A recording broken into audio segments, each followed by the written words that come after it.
Money controls the world, but behind every coin, every banknote, every digital transaction lies a mystery older than civilization itself. Today, we uncover the secret history of money, the stories they never taught you in school, and the truths that shaped empires, crushed nations, and changed the destiny of humanity. Forget what you think you know about economics. We're diving deep into the origins of currency, from ancient bartering systems to the first minted coins that sparked revolutions. We'll explore how secret societies and powerful families manipulated money to gain unimaginable power, and how their actions still ripple through our modern financial world. This isn't just about history, it's about understanding the forces that shape your life every single day. Have you ever wondered what money really is? It's not just the coins in your pocket or the numbers in your bank account. The story of money is the story of power, and it begins long before cash was ever invented. Imagine a world without money. Thousands of years ago, if you wanted something, you had to trade for it. Maybe you'd swap your extra grain for your neighbor's cattle, or trade a well-made tool for a sturdy weapon. This system, called barter, worked, but it was clunky and inefficient. What if your neighbor didn't need your grain? How do you even decide how many bags of wheat a cow is worth? It was a real headache. Then, around 5,000 years ago in ancient Mesopotamia, something incredible happened. A revolution that would change the world forever. People started using simple clay tablets. These weren't just random pieces of clay, they were inscribed with symbols that represented debts. If a farmer owed a merchant grain, the merchant would get a tablet as a record of that promise. Think about that for a second. This was the world's very first form of money. Instead of lugging around heavy bags of grain or herds of animals, people could carry a small, lightweight promise. A promise written on clay. But this raises a huge question. Why did anyone trust these little clay tablets? A piece of clay isn't a cow. You can't eat it. You can't use it to plow a field. The trust came from the institution that issued and controlled them.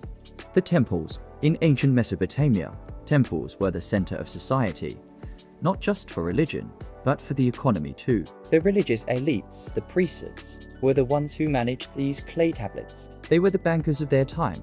They held immense power, not through armies or weapons, but through controlling the flow of this new invention, money. This connection between money and power was there from the very beginning. The people who controlled the money supply controlled the economy. They could decide who gets wealthy and who stays poor. They could fund projects, wage wars, and shape the future of their civilization. This fundamental truth hasn't changed. From clay tablets in Mesopotamia to the complex digital currencies of today, the story of money has always been intertwined with the story of who holds the power. So next time you use your credit card or see a stock market report, remember those ancient clay tablets.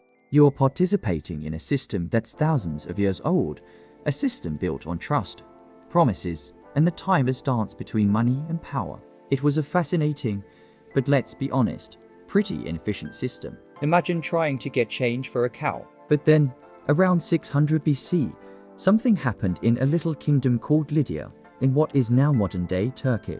This event would completely reshape the world and set the stage for the global economy we know today. So, what was this game-changing invention? The coin. The Lydians started minting the world's first official coins. These weren't just random lumps of metal. They were made from a specific naturally occurring alloy of gold and silver called electrum. But the material wasn't the most revolutionary part. The truly groundbreaking innovation was what was on the coin, the stamp of the king. Think about that for a second. Before this, the value of something like gold or silver was based on its weight and purity. You'd have to carry scales around, chop up pieces of metal, and haggle over every single transaction. It was a messy business. But with the Lydian coins, the king's seal was a guarantee. It was a promise that this specific piece of metal was worth a certain amount. The king's authority was now directly imprinted on money. Whatever the king declared to be valuable became valuable. Suddenly, you didn't need scales anymore. You just had to count the coins.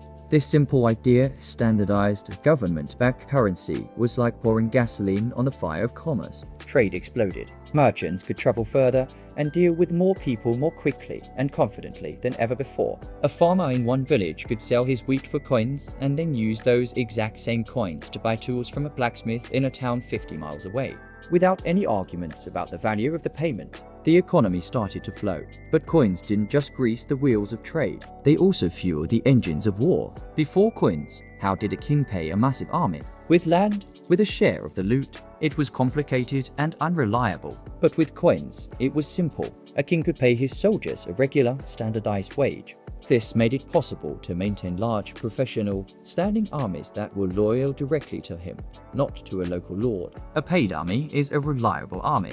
And how do you pay for that army? Taxes. With a standardized currency, collecting taxes became infinitely easier and more efficient. Instead of collecting a tenth of every farmer's chickens or a portion of every craftsman's pottery, the empire could just demand payment in coins. This reliable stream of revenue allowed empires to fund not just armies, but massive infrastructure projects like roads, aqueducts, and public buildings. So you see the cycle.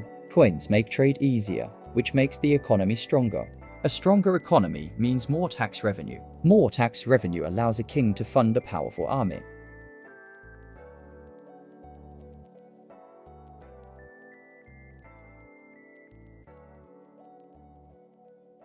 Money made expansion possible, and expansion made kings and empires incredibly powerful. From a small innovation in the kingdom of Lydia, the concept of coinage spread like wildfire across the ancient world to the Greeks, the Persians, the Romans. Each empire put its own spin on it, stamping the faces of their emperors and gods onto their money, turning every coin into a tiny piece of propaganda, a reminder of who was in charge. The birth of the coin wasn't just an economic revolution, it was a political one that built the foundations of a world dominated by empires and armies. Today, we're diving into a story that completely changed the way we think about wealth, value, and power. It's the story of paper money, and it all starts in ancient China, at a time when the rest of the world, especially Europe, was still lugging around heavy bags of metal coins. Imagine being a merchant on the Silk Road during the Tang Dynasty. Business is booming, but there's a huge problem. Your profits are so heavy you need a whole caravan of carts just to carry your coins. It's inconvenient, it's slow, and honestly, it's dangerous. You're a walking target for bandits. The merchants of the time were smart, and they came up with a brilliant solution. They started leaving their heavy metal coins with a trusted third party, who in return gave them a paper receipt, a note promising they could exchange it for their coins anytime. These early promissory notes were called flying money because they were so light and easy to carry compared to clunky coins. They could fly across the country. At first, this was a private system. You deposit your coins with a wealthy, reputable family or guild, and they'd issue you a note. You could then use this note to trade with other merchants who trusted the same issuer. It was a system built entirely on trust and convenience. It made trade faster, safer, and allowed for much larger transactions to happen with ease.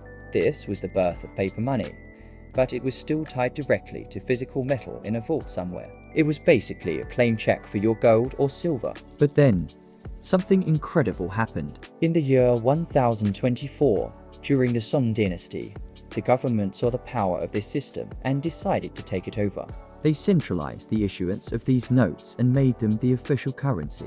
And this is where the real magic and the real danger began. The government realized a profound truth. If people believed the paper had value if they trusted that they could use it to buy goods and pay taxes, then you didn't necessarily need an equal amount of gold sitting in a vault to back every single note. This was a revolutionary idea. The value of money was no longer just about the metal it was made from. It was about the faith and credit of the government that issued it. This new form of currency, known as jiaozi, became the world's first government-backed paper money. The government could now, in theory, create wealth out of thin air.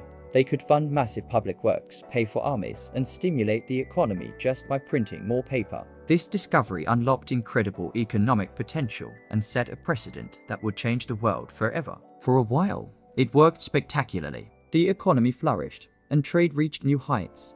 But this newfound power came with a terrible risk. What happens when you print too much? The temptation was always there. A war needs funding? Print more money. A famine strikes? Print more money. It seemed like an easy solution to every problem.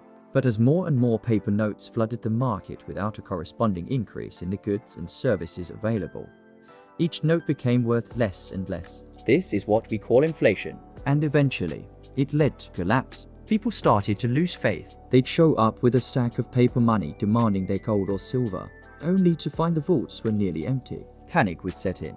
The value of the paper money would plummet overnight. A note that could buy a cart of rice one day might not even buy a single grain the next. People's life savings were wiped out. The entire economic system, built on a foundation of trust, crumbled because the trust was broken. This cycle of boom and bust, of creation and collapse, happened multiple times throughout Chinese history with different dynasties. This ancient story is more relevant today than ever. Most of the money in the world now isn't even paper. It's digital, just numbers on a screen. But the principle remains the same. Its value is based on our collective trust in the institutions that manage it. The mystery of paper money isn't just about its creation in ancient China. It's a timeless lesson about the delicate balance between trust, value, and power. It reminds us that the entire global financial system we rely on is, at its core, a shared belief. What do you think?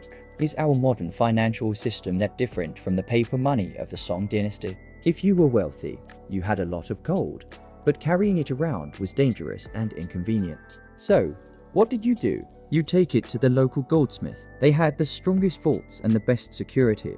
In return for your gold, the goldsmith would give you a paper receipt, a promise that you could claim your gold anytime. This was a game changer. These receipts were so much easier to carry and trade. If you wanted to buy something, you didn't have to lug around heavy gold coins. You could just hand over the paper receipt. People started trading these receipts directly, and soon they became as good as gold, if not better. They were trusted. This is where the goldsmiths had a brilliant and slightly sneaky idea. They noticed that their clients almost never came to claim all their gold at the same time. On any given day, most of the gold just sat there, collecting dust in the vaults. So they thought, what if we lend out more receipts than the gold we actually have? They could lend these new receipts to people who needed loans and charge them interest. It was a quiet, secret revolution. These goldsmiths weren't just storing gold anymore. They were creating money. Money born not from metal, but from trust. This system, where banks hold only a fraction of the deposits in reserve